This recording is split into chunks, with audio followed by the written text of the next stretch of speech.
I think that you're going to need an entire personnel department. And more specifically, you're going to need someone that understands how to evaluate talent and valuate talent. These are now both vital, not just the evaluation, which is what it used to be, which is what scouting departments could do and coaches could do, and you would recruit. The lifeblood of any program is still talent acquisition. So you've got to go out there and you've got to get the best talent, but now you've got to value that talent, right? You spend money and that's essentially going to be like dead cap space. Man, we're spending $3 million on guys that don't produce. That can't happen.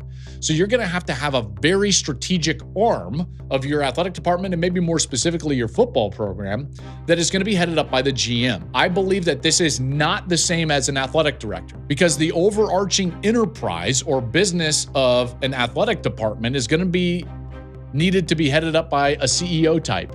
I think that they should also have a COO type. There needs to be a front-facing executive or an athletic director, and then you need someone that's really good in operation because of everything that's going on, not only with the house settlement, but just in intercollegiate athletics writ large. That is different from a GM, which is specific to a football program. And then you get into what's the structure per program, because now you've got two different models. You've got models where longtime coaches who have earned essentially this status as the most powerful man on campus and within the athletic department that are hiring their GM to head their personnel department. Then you've got other situations where, like let's say Stanford, where Andrew Luck seems to be over the head coach. That's a different structure. I don't think that you're ever going to be able to just all of a sudden take a coach that has had success, that has been at a school, and put a GM over him. In order at that university to have a structure where a GM would be over a head coach and maybe in charge of even hiring and firing that head coach, would be in a coach transition. Basically,